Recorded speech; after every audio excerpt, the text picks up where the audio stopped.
السلام عليكم الصلاة والسلام على سيدنا محمد وعلى آله وصحبه أجمعين. In the last session, we talked about looking inside of us and the darkness that may exist there. Looking at the subtlety, as the saying goes, the devil is in the detail. We discussed two examples, love for God versus love for others, and devotion or sincerity versus hypocrisy. And now we continue with other examples, all of which to provide clarity in the matter. Number 3, inspiring gratitude versus boasting. What do we mean by that? Well, sharing the good news and accomplishment in one's life is a good thing and an appropriate way of inspiring gratitude. To do so, Allah says in the Quran, وَأَمَّا بِنِعْمَةِ رَبِّكَ فَحَدِّثْ. As for the blessing of Allah, proclaim it, state it, say it. Chapter 93, verse 11.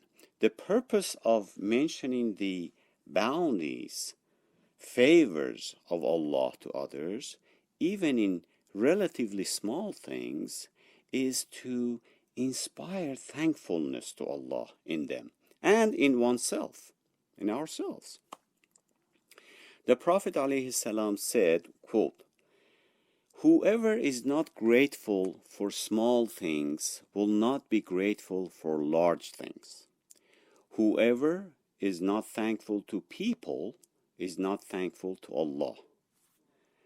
Discussing the blessings of Allah is gratitude, and ignoring them is ingratitude, unquote. Hence, we should credit Allah for what we have and not hide the blessings that Allah has given to us, but we should also present them to others with grace, humility, and gratitude. The purpose is not to build ourselves by putting others down. As the Prophet ﷺ said, "Indeed, Allah has revealed to me that you must be humble toward one another, so that no one oppresses another or boasts to another," unquote. Boasting involves promoting oneself by mentioning successes, accolades, and accomplishments so as to earn the praise and respect of others or to humiliate them. The Prophet ﷺ said, quote, "The worst of my ummah, nation, are the talkative, chatty, the show-offs, and the arrogant," unquote. Bragging about one's deeds is characterized by ranting and showing off that evoke pride and arrogance in oneself and jealousy and disgrace in others. What are the key distinctions between these two? When a person shares their blessing in a humble way, they attribute them to Allah's grace instead of their own personal ability. They truly believe it, and they believe that it was from the mercy of Allah alone, not something they deserved due to their own merit. The celebration of Allah and His blessings, and not from one's ego, as the Quran says, أعوذ بالله من الشيطان الرجيم قل بفضل الله وبرحمته فبذلك فليفرحوا. By the grace of Allah and His mercy, by that let them rejoice. Chapter 10, verse 58. Without Allah's permission, grace, and tawfiq, which removes obstacles from our path, we cannot succeed. Boasting about oneself, on the other hand, is a celebration of the ego and one's personal identity and perceived power.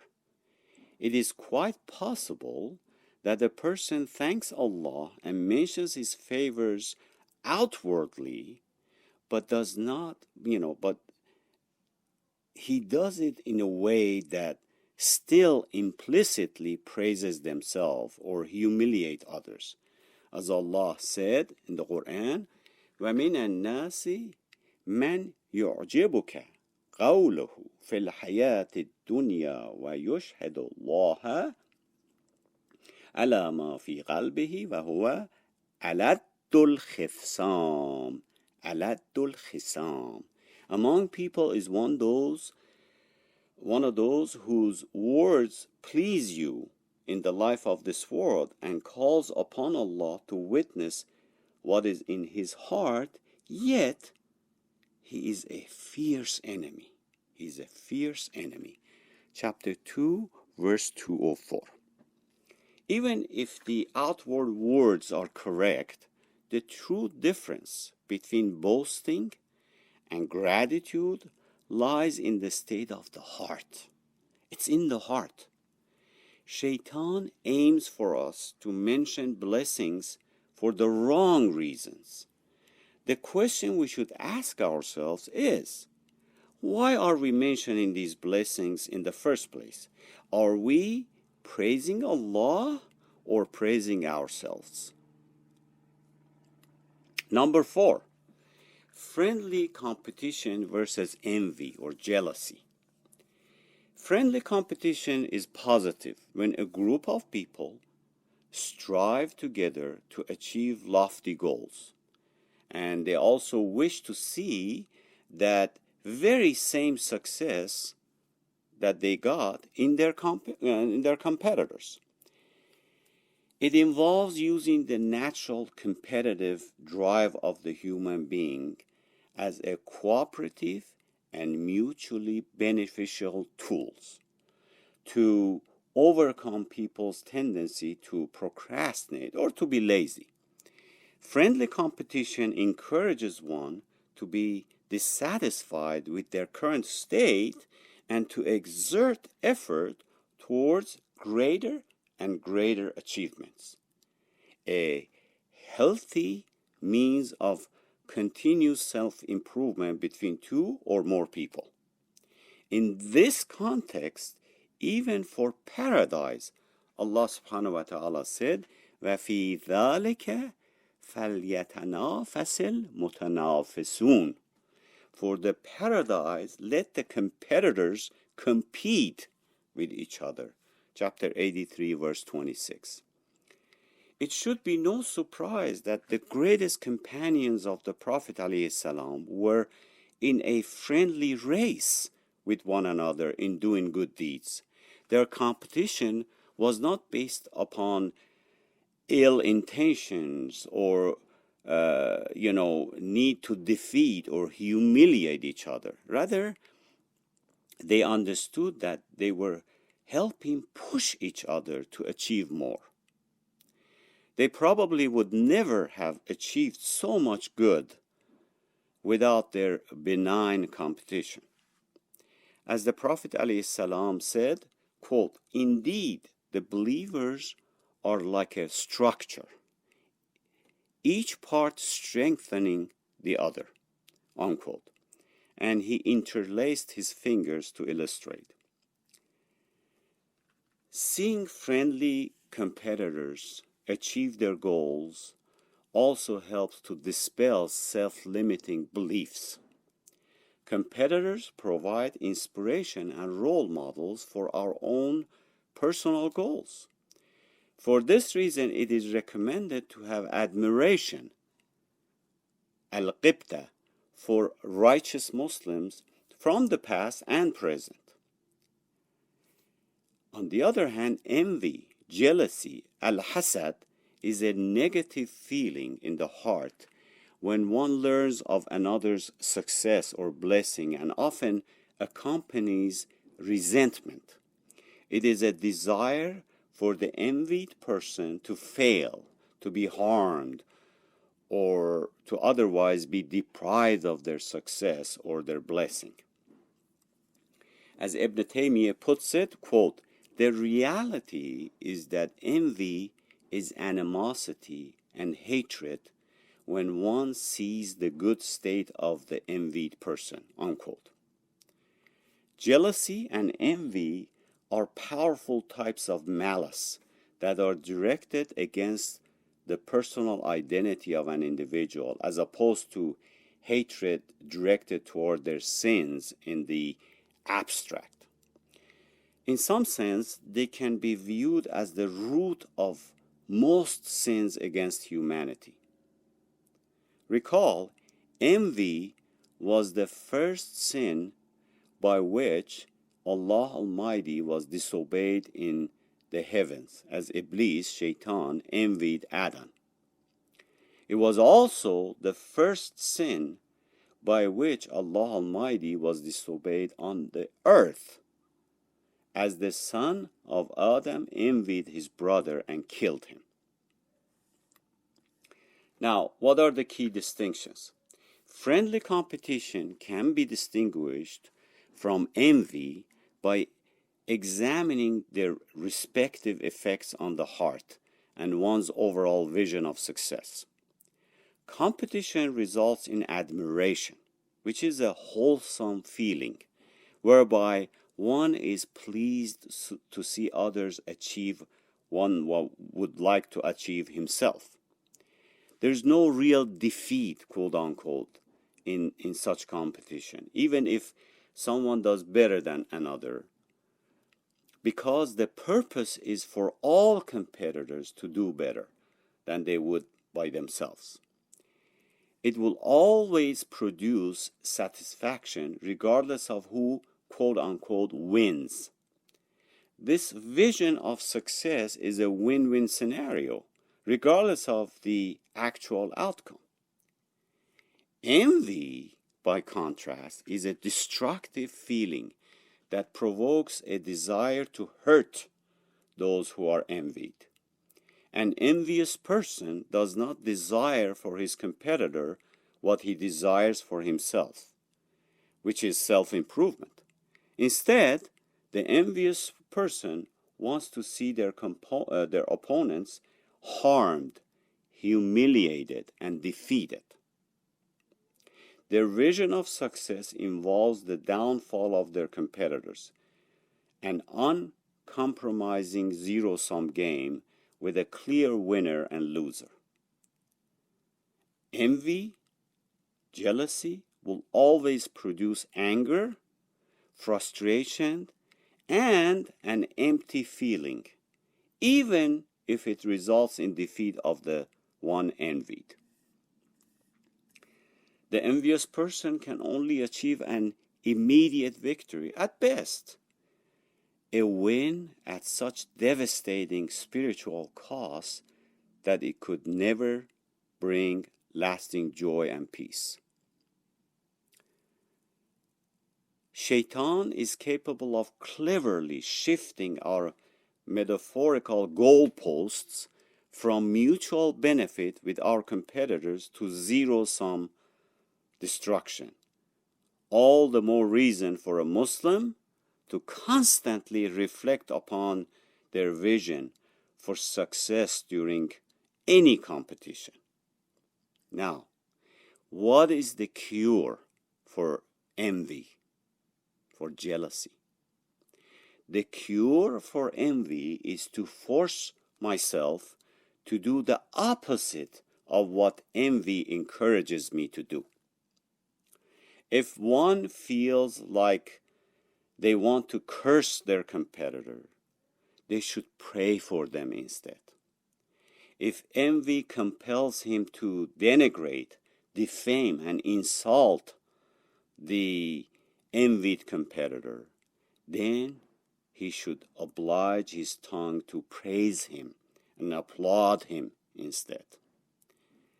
If envy compels him to be arrogant against him, then he should require himself to be humble before him and apologize to him. These are the cures for envy or jealousy, and they are very beneficial. Although they are very bitter for the heart, The benefit is in bitter medicine. In fact, this is the secret to curing all diseases of the heart. A person should compel themselves to do the opposite of whatever their negative or destructive feelings are encouraging them to do, until the disease is overcome through repetition and formation of new habits. Number 5, authentic or real leadership versus love for authority or power. Love for authentic leadership, not necessarily power, is a positive quality, indicating a person's desire to mobilize resources and people toward a vision of the good, or to serve as a proper role model for present and future generations. As Allah said in the Quran, كنتم خير أمة أخرجت للناس تأمرون بالمعروف وتنهون عن المنكر وتؤمنون بالله. You are the best community to come forth for the mankind. You enjoin what is good and forbid what is evil, and have faith in Allah. Chapter 3, verse 110. All of the righteous companions and true Muslims after them are role models and quote-unquote leaders in Islam, even if they never held authority in an official capacity like the Khulafa or governors. What made them the best generation is that they were focused on maximizing good and minimizing evil, and inspiring others to believe in Allah and leading a righteous life. They are spiritual models to follow. Such authentic leaders are worthy of our admiration. We should aspire to be moral examples for our families and children first, and for the rest of the Muslim community. As Allah subhanahu wa ta'ala said through the words of the believers themselves, وَالَّذِينَ يَقُولُونَ رَبَّنَا هَبْ لَنَا مِنْ أَزْوَاجِنَا وَذُرِّيَّاتِنَا قُرَّةَ أَعْيُنٍ وَاجْعَلْنَا لِلْمُتَّقِينَ إِمَامًا. Our Lord, grant us comfort from our spouses and children, and make us a leader for the righteous. Chapter 25, verse 74. Notice the verse says the believers did not say, did not ask Allah to make us just a leader. It says, وَجَعَلْنَا لِلْمُتَّقِينَ إِمَامًا, meaning make us leaders to the pious, which means a quality for a leader in Islam is to be super pious, as people's role model fit to lead them. Such a leader cannot be arrogant, power-hungry, and despotic. Love of authentic leadership puts us on a difficult but crossable path of personal transformation that compels us to increase our knowledge and virtues. The two key qualities of authentic leadership are perseverance, al-sabr, and certainty in faith, al-yaqeen, in what makes us true believers. As the Quran says, وَجَعَلْنَا مِنْهُمْ أَئِمَّةً يَهْدُونَ بِأَمْرِنَا لَمَّا صَبَرُوا وَكَانُوا بِآيَاتِنَا يُوقِنُونَ. We made leaders among them, guiding by our commands, when they were patient and certain of our signs. Chapter 32, verse 24. A leader needs to ensure that his vision of the good and his intention and methods are approved by Allah, and then to persevere in bringing the good to fruition. On the other hand, love for authority is rooted in the desire for power, domination of others, and self-adoration. A person who craves for power of authority does not really believe in any collective vision of the good. Rather, they utilize authority to fulfill their own personal aims. Their objective, and is for the people, uh, people who are under them. They are simply expandable pawns for them to get what they want. In other words, they look at people as their subject and the authority over them. In this regard, the Prophet ﷺ said, quote, "Indeed, you will earnestly desire a position of authority, but you will regret it on the day of resurrection," unquote. The righteous companion, who were both authentic leaders and authorities, were appointed to their position by others above them, many times against their own will. They didn't really even want to be a leader. They did not desire authority, but it came to them nonetheless because they were recognized as moral leaders. With great power comes great responsibility, as they say. Authorities are held to a higher standard of judgment in the hereafter because their actions are so far-reaching. Their mistakes are magnified by the measure of all people who are affected by their deeds.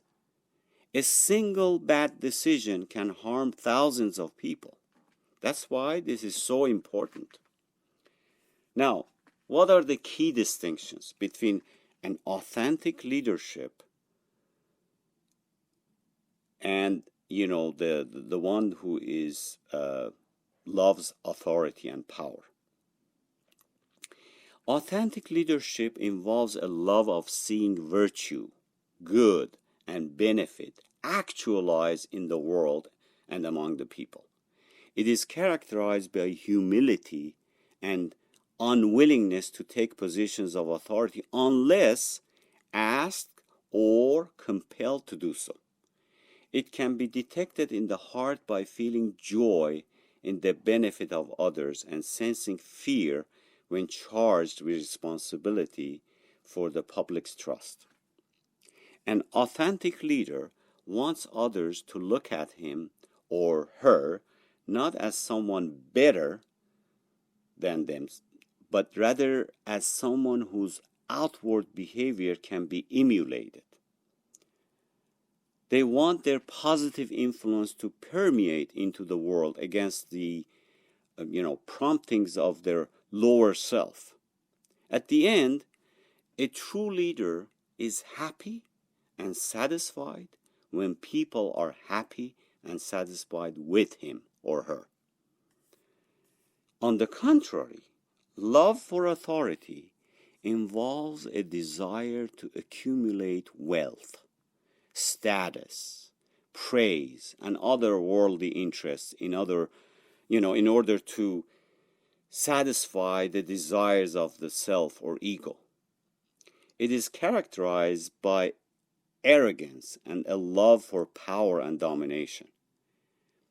It can be detected in the heart by feeling joy when presented with leadership responsibility for the public trust, and also carelessness to the effect of one's leadership decision on other people. That is what we have today in many Muslim countries. Shaitan can, with little effort, muddle the difference in one's heart between an authentic leadership and love for authority. It is remarkably difficult not to abuse the privileges of authority when placed in leadership positions. That is why some leaders, especially in the Muslim world, start out relatively okay, but as the time passes and Shaitan enters, and their dark side, they change and become authoritarian. They become dictators. Again, one must vigilantly examine their intentions and their feelings in response to opportunities for authority. The question then becomes, does the potential for authority excite you or scare you? Number 6, reliance upon Allah versus laziness or reluctance. Relying upon or trusting in Allah, al-tawakkul, is an action of the heart that manifests the essence of the true faith. It is a spiritual state in which a person acknowledges his fear and vulnerability in trying to reach a goal, finding comfort in Allah's mercy and power. The Prophet ﷺ said, quote, "If you were to rely upon Allah with reliance due to Him, then He would provide for you just as He provides for the birds. They go out in the morning with empty stomach and return full. وَيَرْزُقُهُ مِنْ حَيْثُ لَا يَحْتَسِبُ وَمَنْ يَتَوَكَّلْ عَلَى اللَّهِ فَهُوَ حَسْبُهُ إِنَّ اللَّهَ بَالِغُ أَمْرِهِ قَدْ جَعَلَ اللَّهُ لِكُلِّ شَيْءٍ قَدْرًا." And Allah provides for him from sources he never could imagine. And if anyone puts his trust in Allah, sufficient is Allah for him. For Allah will surely accomplish His purpose. Indeed, Allah has appointed for all things due proportion. Chapter 65, verse 3. Like the birds searching for food, a person should trust that Allah will provide for them as long as they pray for it and work for it. Even if what they are eventually given is not what they expected, they have faith that it was ultimately for the best. توكل على الحي الذي لا يموت وسبح بحمده. And put your trust in the living one who never dies and glorify him with his praise. Chapter 25, verse 58. Accordingly, true reliance is submission to Allah in both aspects of His will, which is the universal will, what we call nature, and the commanding will, what we call divine law or religious teachings. We believe that the natural laws governing the world are a reflection of Allah's supreme will, and therefore pursuing the series of predictable causes and effects is part of submitting to Allah Azza wa Jal. I repeat, therefore, pursuing this series of predictable causes and effects is part of submitting to Allah Azza wa Jal. إن الحكم إلا لله عليه توكلت وعليه فليتوكل المتوكلون. The decision rests with Allah only. In Him I put my trust, and let all that trust put their trust on Him. Chapter 12, verse 67.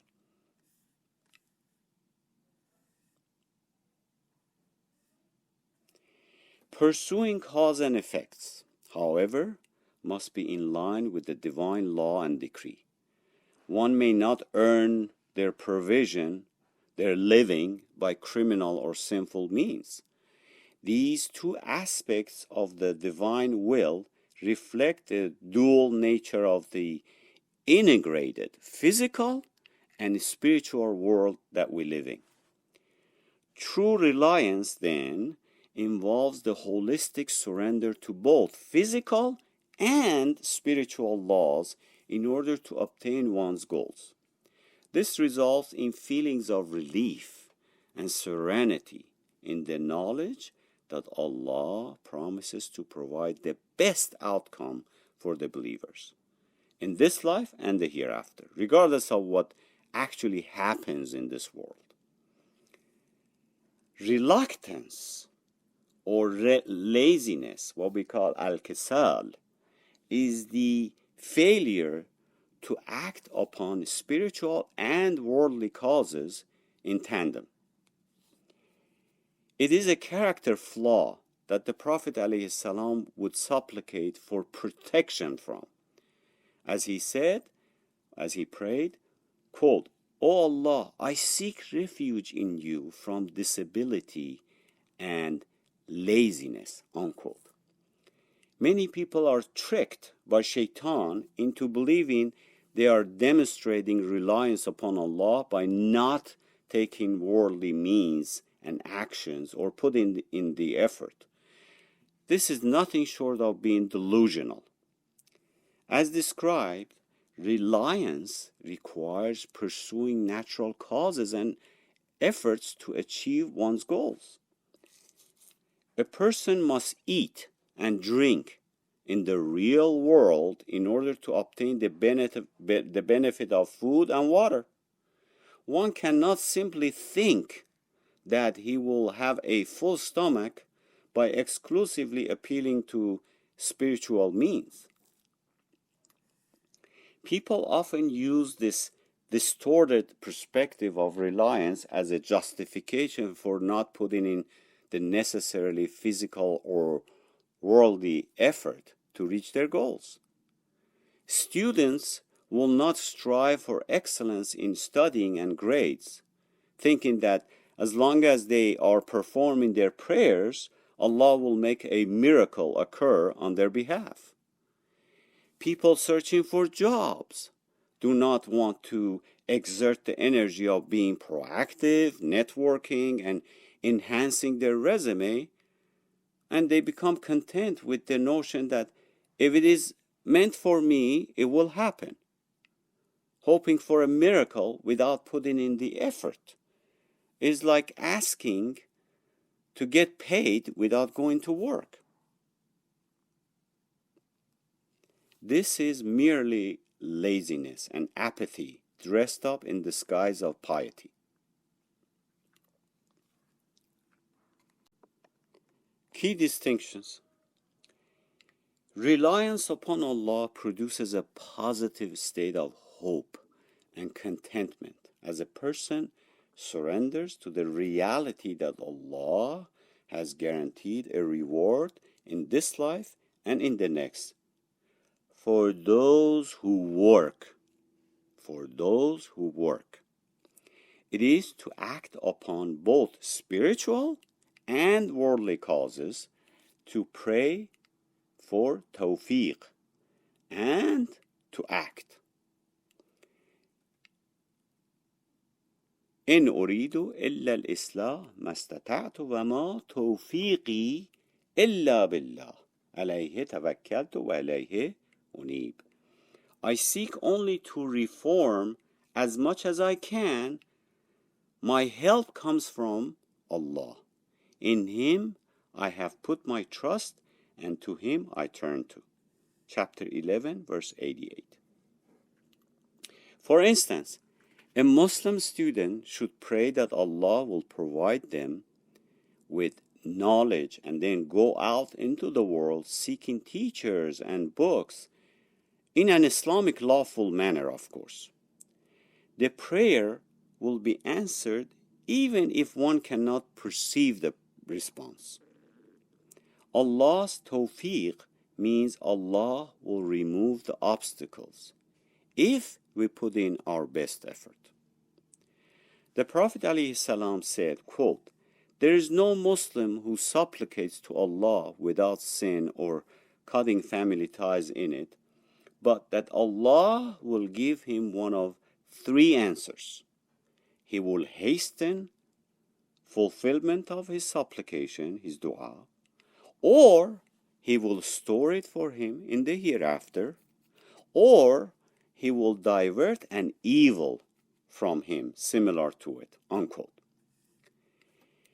Faith and conviction that the supplication, dua, has already been answered by Allah in the best way possible, regardless of the worldly outcome, brings about peace of mind. Laziness produces delusions without any action or progress toward the end goal. A person might pray only and not work, or pray but work in the unlawful manner, or work only without praying. In these cases, they have neglected one of the means, spiritual or physical, of achieving the best outcome. As a result, they will not be able to achieve the peace of mind of knowing that their supplications have been answered and their work has been rewarded. Number 7, advising versus condemning. Sincerity in advising others with goodwill and nasiha is an essential teaching of Islam. The Prophet ﷺ said, quote, "The religion is sincere goodwill," unquote. He was asked, to whom? The Prophet ﷺ answered, quote, "To Allah, His book, His messenger, the leaders of the Muslims, and their common people," unquote. As it pertains to advising common people, Ibn Daqiq summarizes sincerity as to exhort them with beautiful preaching, to abandon malice and envy against them, to love for them what one loves for himself of goodness, and to hate for them what one hates for himself of the reprehensible, unquote. Sincere advice is that which is intended to benefit the receiver of the advice. The purpose is to guide someone to a better way, toward benefit or away from harm, while preserving their reputation as much as possible. On the other hand, condemnation is to announce someone's faults publicly with the intention of hurting their reputation or harming them in some way under the cover of giving quote-unquote advice. According to Ibn Rajab, quote, "Among the outward forms of condemnation is to expose an evil and divulge it on the pretext of giving advice, alleging that one is only compelled to do so because of those flaws, either general or specific.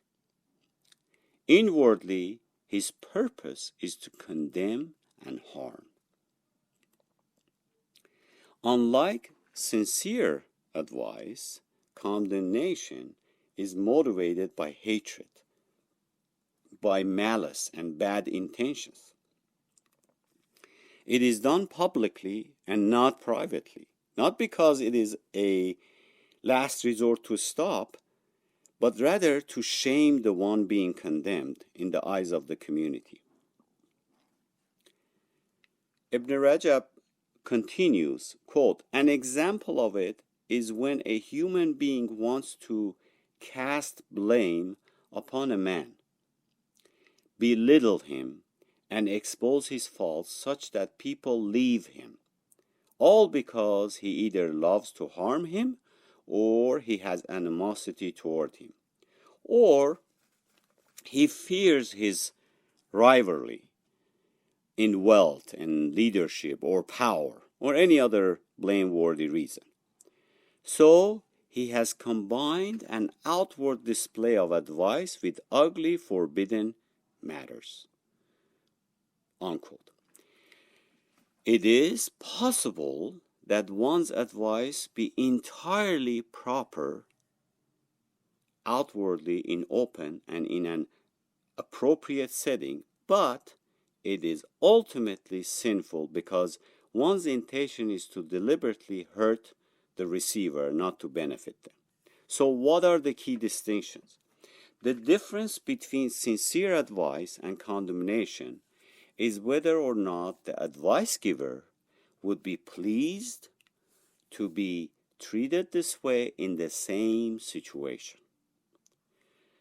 Sincere advisors imagine themselves in the shoes of those whom they are giving advice to, and they ask themselves these questions. Would I be pleased if someone advised me this way? Will this advice help the person? Or will it push them further into harm? For this reason, sincere advice is generally given in private. It has to be done in private so that the recipient can save face. Privacy also indicates that the advice is sincerely aimed at bringing about benefit, not for an ulterior motive such as scoring points against an individual in public. Number 8, esteem or pride. Having esteem for people means to have respect and admiration for them, a positive or good form of pride. Just like friendly competition, this type of esteem and admiration is rooted in kind and caring intentions toward others, confidence in them, and a desire to be like them without depriving them of their blessings. In this way, one can be quote-unquote proud of the achievements of one's leaders, family, and friends without necessarily looking down on others or puffing up their egos. Self-esteem is to have respect for oneself. Izzatul nafs. It is to hold an image of the self that is healthy and balanced, neither arrogantly proud nor humiliatingly weak. One should have enough respect for himself not to commit sins that degrades his sense of honor and worth. This is why acts of sin are described as oppression against oneself. A common phrase in the Quran is وَمَا ظَلَمْنَاهُمْ وَلَكِنْ كَانُوا أَنفُسَهُمْ يَظْلِمُونَ. We did not wrong them, but rather they have been wronging themselves. Chapter 16, verse 118. When a person sees a loved one in a state of harm, they strive to do whatever is in their capacity to counteract it. Similarly, a person's self-love should result in striving to avert harm to one's soul through sins and transgressions. When a sin is committed, one should have confidence that Allah will help them repent, commit tawbah. The Prophet ﷺ said, quote, "None of you should say, 'My soul is wicked,' unquote. Rather, one should say, 'My soul is at fault.' Faults are temporary problems that can be fixed, as we all make mistakes, so we should not attach pessimistic, self-defeating metaphysical labels like wicked and evil to ourselves.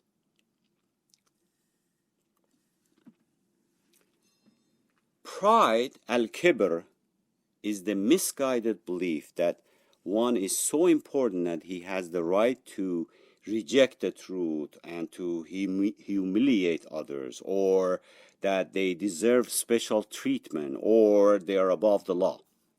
The Prophet ﷺ said, quote, "No one who has the weight of a seed of pride in his heart will enter paradise," unquote. It was said, "But a man loves to have beautiful clothes and shoes." The Prophet ﷺ answered, "Indeed, Allah is beautiful and He loves beauty. Pride means rejecting the truth and looking down on people, unquote. People infected or infested, if you will, with pride, conceit, and arrogance do not hold themselves accountable to the same standards of justice that they apply to everyone else. As Ibn al-Qayyum writes, as for pride, it is among the effects of conceit and transgression from a heart that is filled with ignorance and oppression. Servitude to Allah has departed from it, and disgrace has descended upon it. It looks at people disdainfully, walks among people arrogantly, and deals with them by seeking preference over them, not by goodness or fairness. Does not acknowledge the rights of anyone over him, yet acknowledges his rights over people. He does not acknowledge their favors to him, yet he acknowledges his own favors. Rather than forming a healthy and balanced self-image, pride distorts one's perception of the self from occupying the middle ground between arrogance and humiliation. So, again, this is very blurred if we're not careful. What are the key distinctions? The difference between esteem, or what we call self-respect, and negative pride can sometimes be difficult to identify by outward cues alone.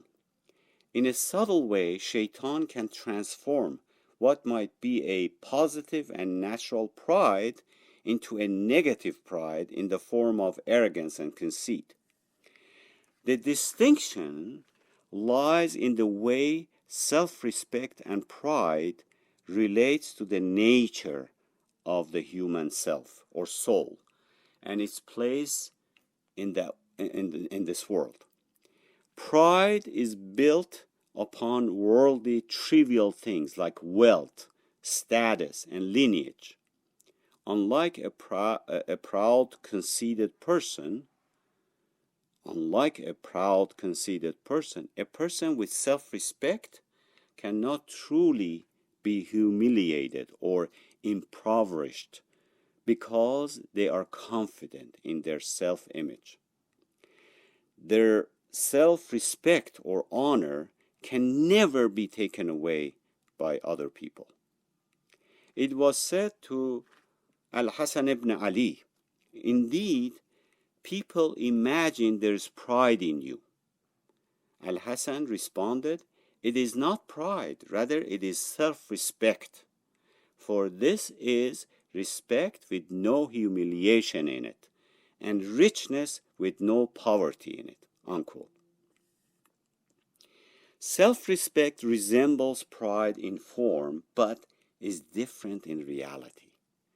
Just as humility and humiliation resemble each other, but humility is praiseworthy and good, and humiliation is blameworthy and bad. Pride is blameworthy and self-respect is praiseworthy. In other words, pride is the result of ignorance of one's place and purpose in the universe. A proud person thinks too highly of themselves, to the point of disdaining other people and belittling their rights. But a person with authentic self-respect is respectful of the human soul in general, one's own soul as well as the rights of others. In conclusion, conceptually distinguishing between these virtues and their corrupted counterparts is crucial for our spiritual and moral development. Ibn al-Qayyum notes that, quote, the entire religion consists of the ability to distinguish, unquote. This is why the Quran refers to itself as Al-Furqan, the distinguisher, Al-Furqan. The guidance within its pages and the examples of the Prophet ﷺ in his tradition, Sunnah, help us distinguish the light from darkness, not only in the world, in this world, but within our own selves. Misguidance, error, and straying away from the straight path are the results of obfuscating, convoluting, and confusing the nature of two things that are separate in reality. They represent a failure to appropriately discern and understand matters as they are, as to produce an inaccurate mental representation of these phenomena. The biggest of these errors is to place Allah alongside the creation, to blur the lines between creator and the creatures, such as the essence of idolatry starts there. Similarly, the human self has a tendency to blur the lines between virtue and vice, to rationalize and justify states of mind that are, in truth, serious character flaws. There will always be forces inside of us that will attempt to muddy the water between what is right and what is wrong, rather than identifying them as separate. These forces represent the dark side within us, of the human self, forces we need to be aware of all the time. But the dark side can only be conquered by the light, the source of which is Allah Almighty. As Ibn Qayyim said, quote, Al-Furqan, the ability to distinguish, honors the one with this knowledge, unquote. It is a light that Allah casts into the heart, by which the truth is distinguished from the falsehood, and the reality of matters is assessed. Their good and their evil, their benefit and their harm are all assessed. Whoever lacks the ability to distinguish will fall into the idolatries of the devils. Allah is the one in whom to seek refuge, and upon him we rely. The gift of this divine light, which is attained through dua, prayer, mindfulness, remembrance of Allah, study, and purity of heart, is our best hope for salvation in this life and the life to come. It is the only light by which we can discern our states of being as they really, really are, to give us a fighting chance to conquer the nafs ammara bisu and the devils who exploit it. Efforts come from us and success comes from Allah. And Allah knows best.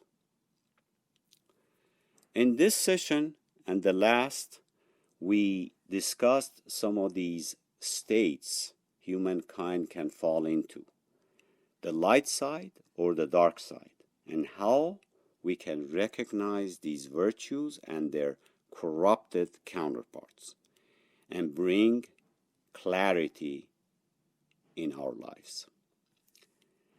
We ask Allah to grant us the ability to distinguish these subtle matters and protect us from our vices. We ask Allah to make us among those who rely on Him and have humility, not humiliation, and have self-respect, not conceited pride. Bismillahirrahmanirrahim. Wal asri innal insana lafi khusr illa alladhina amanu wa amilus salihat wa tawasaw bil haqqi wa tawasaw bis sabr. Assalamu alaikum.